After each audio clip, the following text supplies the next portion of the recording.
그가 말하기를 도두고 도두어 길을 수축하여 내 백성의 길에서 거치는 것을 제하여 버리라 하리라. 지극히 존귀하며 영원히 거하시며 거룩하다 이름하는 이가 이와 같이 말씀하시되, 내가 높고 거룩한 곳에 있으며 또한 통회하고 마음이 겸손한 자와 함께 있나니, 이는 겸손한 자의 영을 소생시키며 통회하는 자의 마음을 소생시키려 함이라. 내가 영원히 다투지 아니하며 내가 끊임없이 노하지 아니할 것은 내가 지은 그의 영과 혼이 내 앞에서 피곤할까 함이라. 그의 탐심의 죄악으로 말미암아 내가 노하여 그를 쳤으며 또 내 얼굴을 가리고 노하였으나 그가 아직도 패역하여 자기 마음의 길로 걸어가도다. 내가 그의 길을 보았은즉 그를 고쳐줄 것이라. 그를 인도하며 그와 그를 슬퍼하는 자들에게 위로를 다시 얻게 하리라. 입술의 열매를 창조하는 자 여호와가 말하노라.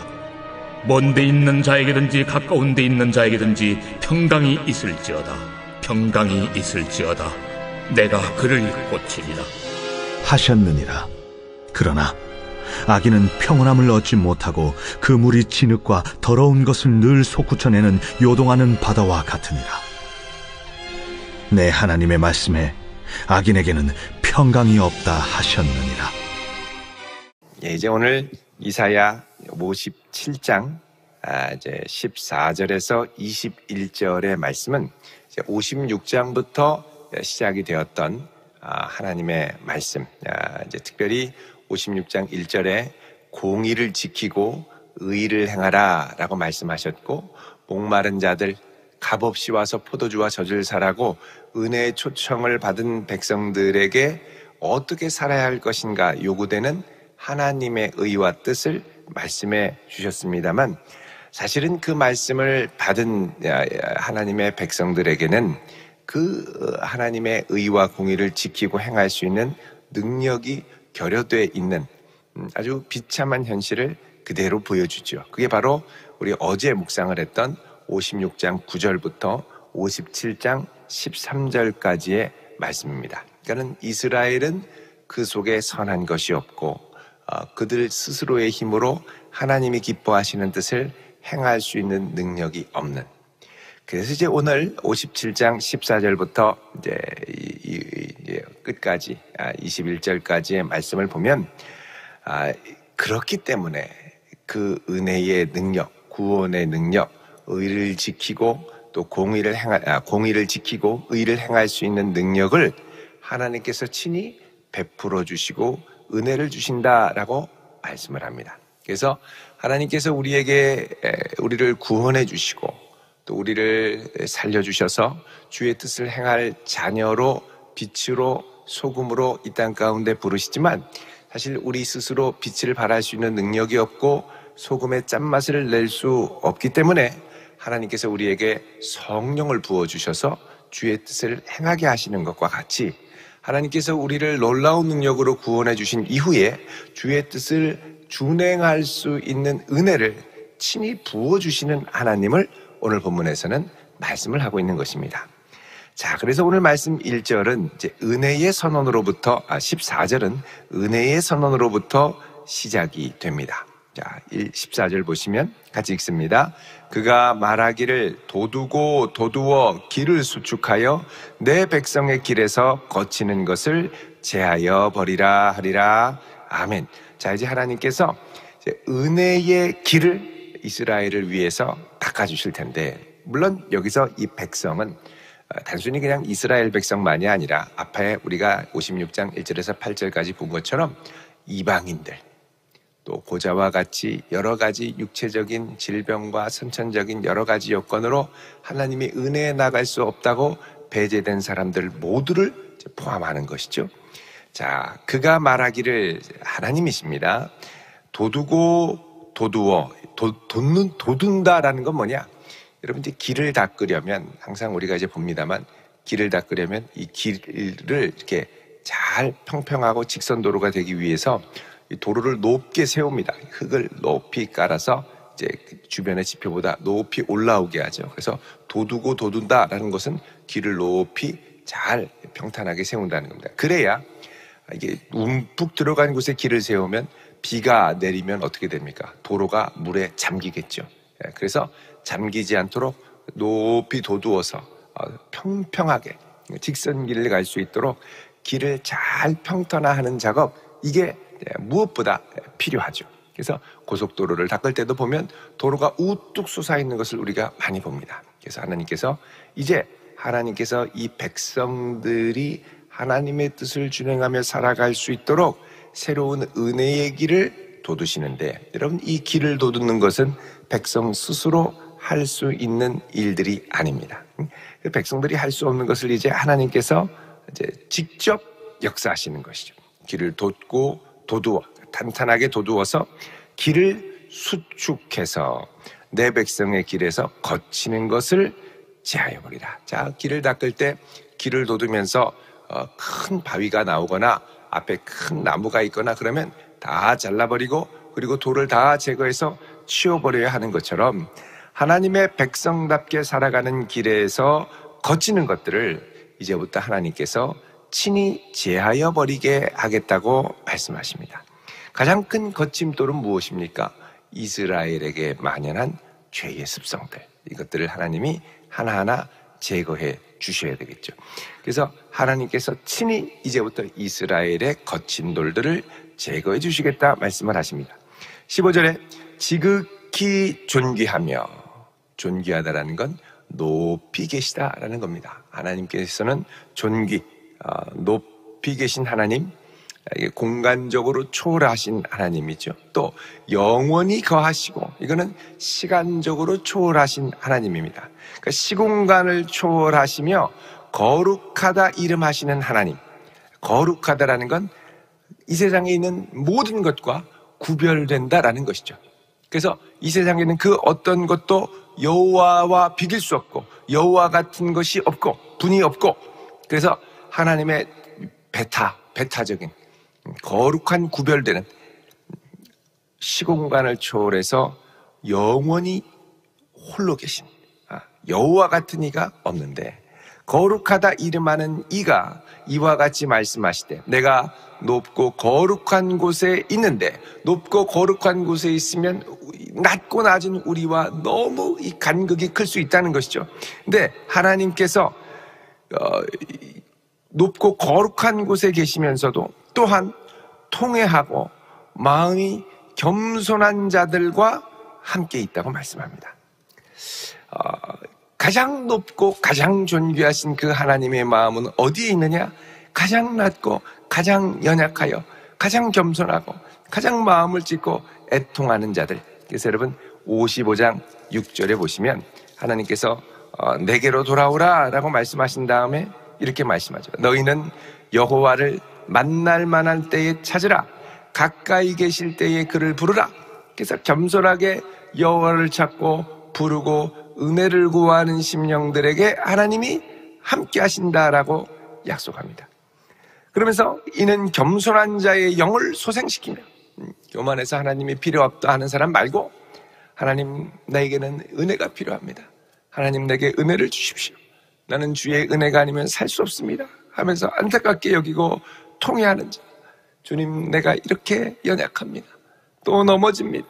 나의 연약한 죄악, 나의 악한 마음을 긍휼히 여겨주시고 주님 용서해 주십시오. 자, 이렇게 하나님 앞에 간절히 나아가는 사람들의 마음을 소생시키려 하신다라고 말씀을 합니다.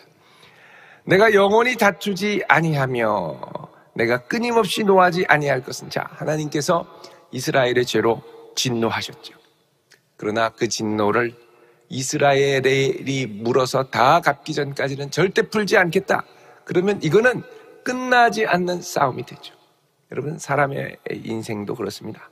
인생 가운데, 우리의 이 살아가는 가운데 갈등이 있고 어려움이 있을 때, 네가 완전히 죄값을 치르기 전까지, 네가 완벽하게 내 마음에 들 때까지 사과하기 전까지 나는 절대 내 진노를 풀지 않겠다. 그러면 그게 영원한 평행선을 그으며 관계가 회복되지 않을 가능성이 상당히 큽니다.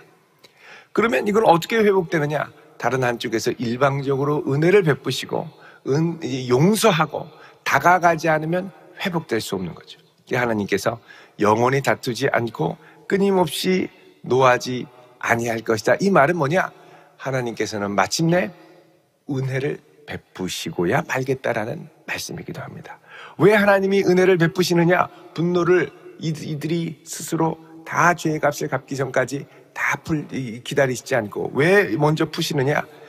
그냥 놔두면, 죄값대로 하면, 원리 원칙대로 하면 내가 지은 그의 영과 혼이 내 앞에서 피곤할까 함이라. 여러분, 이 16절에 이 끝에 피곤할까 함이라라는 건 기절할까 함이라, 쇠할까 함이라, 혼절할까 함이라, 이런 뜻입니다. 그러니까 견디지 못하고 이러다가 쓰러져 죽을 지경까지 간다는 것이죠. 그래서 하나님께서 사라지기 전에, 쇠하기 전에, 기절하기 전에, 혼절하기 전에 다시 그의 영혼을 새롭게 하겠다고 말씀하십니다. 안 그러면 일어날 힘조차 없게 되거든요.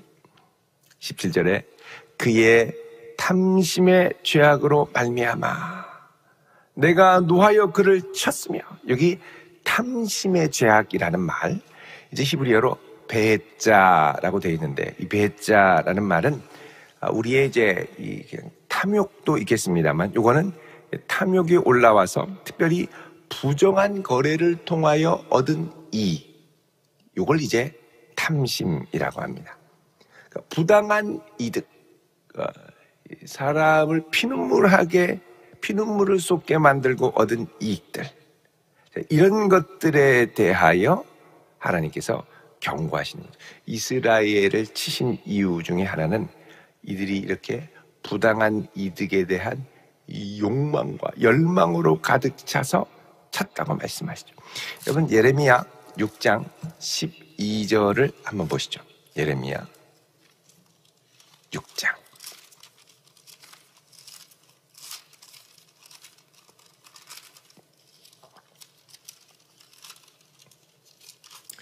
예레미야 6장 12절, 13절 보시면요. 자, 읽어보겠습니다. 시작. 내가 그 땅 주민에게 내 손을 펼 것인즉 그들의 집과 밭과 아내가 타인의 소유로 이전되리라. 여호와의 말씀이니라. 이는 그들이 가장 작은 자로부터 큰 자까지 다 탐욕을 부리며 선지자로부터 제사장까지 다 거짓을 행함이라. 하나님께서 그 앞에 11절에 보면 분노가 가득해서 참기가 어렵다 그러죠. 이 길거리에 있는 아이들, 청년들에게 부어버릴 텐데 왜 그러냐? 이 주민들이 다 부당한 이득에 전부 눈이 돌아간 겁니다. 그래서 서로를 학대하고 착취하고 팔아버리고, 그래서 이들이 다 타인의 소유로 이전되리라. 노예로. 그렇게 되면 너희들이 다 아예 서로 누구만 노예를 삼고 누구만 이득을 보고 그게 아니라 완전히 이제 싹 싸잡아서 다 노예로, 타인의 소유로, 바벨론의 포로로 다 이전돼 버릴 거다. 그 이유가 뭐냐? 가장 작은 자부터 큰 자까지 모두 다 탐욕에 물든 사회가 되었기 때문에. 그래서 여러분, 이 사회에 이 법을, 탐욕과 부당한 이득에 대한 이 환상이 자리를 잡고 부글부글 끓을 때가 되면 상당한 위기 가운데 있는 겁니다. 특별히 영적인 위기. 그렇게 되면요, 정당한 대가와 정당한 이런 것들이, 정의가, 공의가 다 사라지고 어떻게든 그러니까 탐욕으로 이익을 얻을 생각에만 눈이 빨개지고, 그러면 정상적인 인생의 가치, 정당한 노력에 대한 모든 것들이 다 결국은 뭐냐? 불법에 대한 환상만, 또 동경만 자리 잡게 되는 것이죠. 이게 뭐냐? 멸망 직전에 처한 위기라는 것입니다. 그런 면에서 오늘날의 우리 사회는 참 위기 중에 위기이고, 성도가 그 어느 때보다 많이 기도해야 될 때인 줄로 믿습니다. 여러분, 결국은 이렇게 탐욕이 부글부글 끓으면 한꺼번에 멸망해서 결국은 이 나라 전체가 마비되어서 누군가의 포로와 노예처럼 꼼짝 못하게 되는 상황까지 올 수 있게 되는 거죠. 지금 전 세계적인 이런 금융 시스템이나 서로 나라와 나라 간에 긴밀하게 연결된 것을 볼 때 충분히 그런, 우리가 흔히 듣는 말이 무엇입니까? 국가 부도 사태죠. 충분히 그럴 수 있는 여건들이 점점 갖춰져 있습니다. 돈을 무제한 찍든지 무제한 빚을 내든지, 그 무제한 빚을 내고 무제한 돈을 찍고 하다 보면 어떻게 됩니까? 결국 나라가 붕괴되죠. 누군가 사로잡혀서 꼼짝 못하게 되는 상황까지 오게 된다는 겁니다. 이스라엘 역시 하나님을 찾고 은혜를 구하며 긍휼을 구하며 사는 것이 아니라 탐욕과 버블에 부글부글 끓어서 사는 사회가 되었다는 것입니다. 17절에 그의 탐심의 죄악으로 말미암아 노하여 그를 치고 그 다음에 또 내 얼굴을 가렸다. 은혜를 거둬가셨다는 17절에 노하였으나 그러면 회개해야 되지 않겠습니까? 그가 아직도 배역하여 자기 마음의 길로 걸어가도다. 이 정도까지 혼났으면 그리고 하나님이 다시 긍휼을 베푸셨으면 돌아와야 되는데 여전히 패역하다라는 겁니다. 여러분 이런 거 보면 이 부당한 욕망, 이 탐심, 탐욕의 힘이 얼마나 깊이 강력한지 이 사람의 마음 깊은 곳에 뿌리를 내려서 좀처럼 제거되지 않는가를 우리가 볼 수가 있습니다. 여러분 디모데전서 6장 10절 이하에 보면 한번 보시죠. 디모데전서 6장 10절.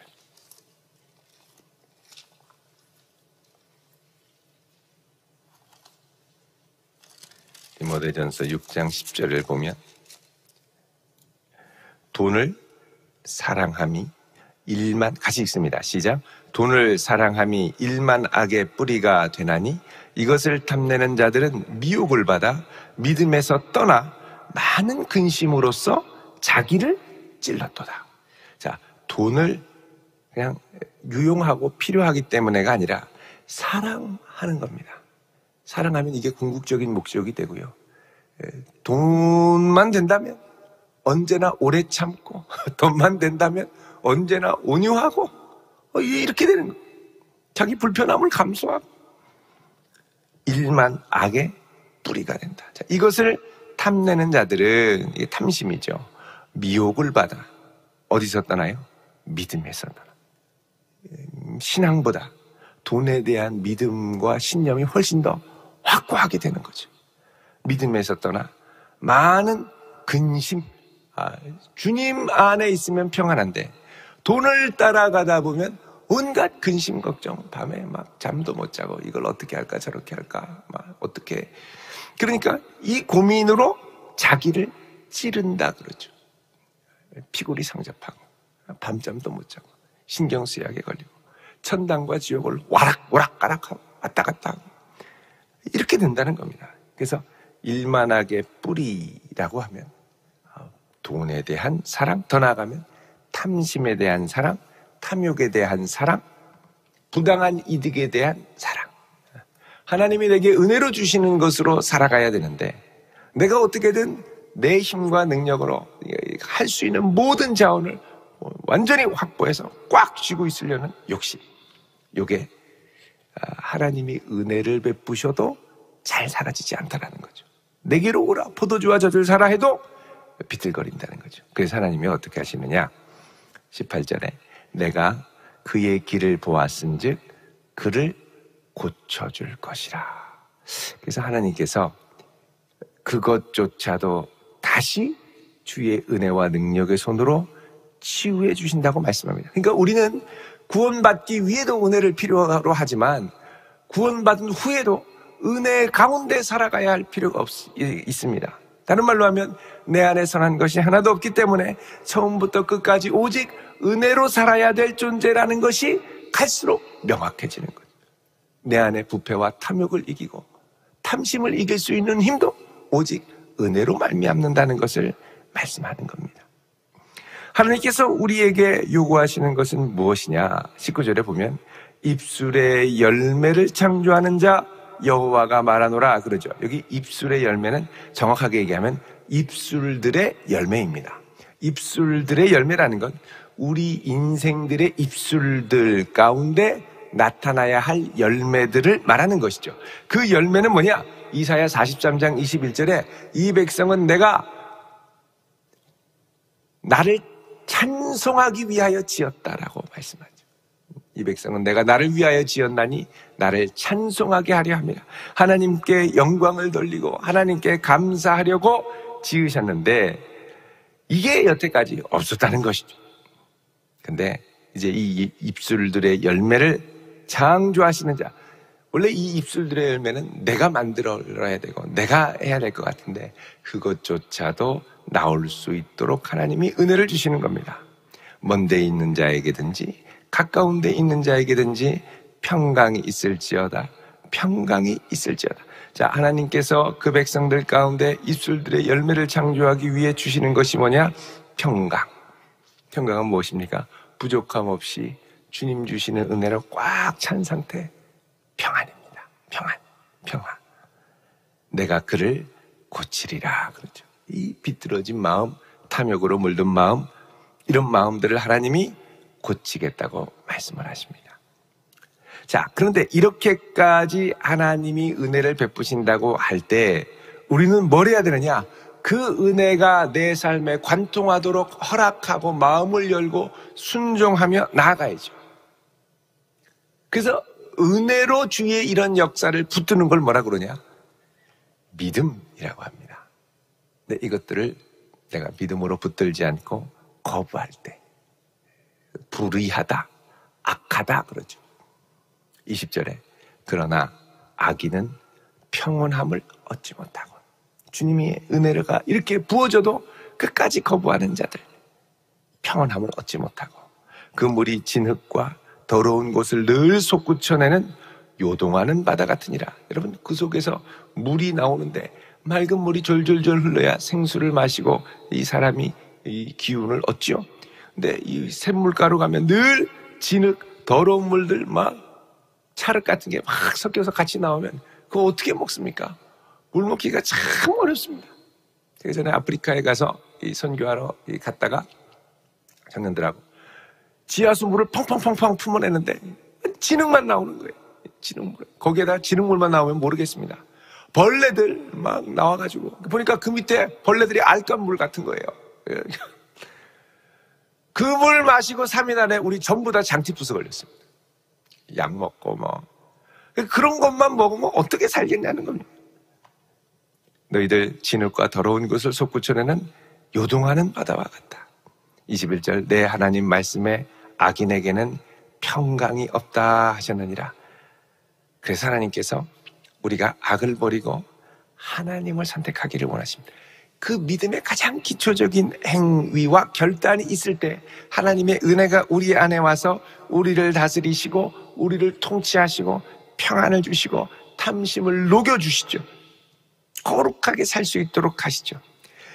가장 기본적으로 주여 내 삶에 오셔서 나를 다스리소서 라고 고백하며 주님을 초대하는 것조차 거부한다면 이스라엘에게 이런 능력은 일어날 수가 없게 되는 것입니다. 여러분 지금도 주님께서 날마다 우리의 심령을 두드리시고 우리를 다스리고 통치하기를 원하시는 은혜의 초대를 우리에게 보내고 계십니다. 여러분 이 은혜의 초대에 기쁘게 순종하며 주여 오셔서 나를 다스리시고 통치하여 주옵소서. 기쁘게 우리를 내어 맡길 수 있는 복된 성도 되시기를 주의 이름으로 축원드립니다. 기도하겠습니다. 거룩하신 하나님, 세상이 알 수 없는 평강을 이 아침 주의 백성들에게 부어주시고 주의 은혜가 우리에게 임할 때 믿음으로 결단하며 주여 오시옵시고 나를 다스려 주옵소서. 기쁘게 결단하며 나아가는 복된 성도 되게 하옵소서. 세상이 알 수 없는 평강으로 이 한날도 지켜주시기를 원하오며 예수님의 이름으로 기도드리옵나이다. 아멘.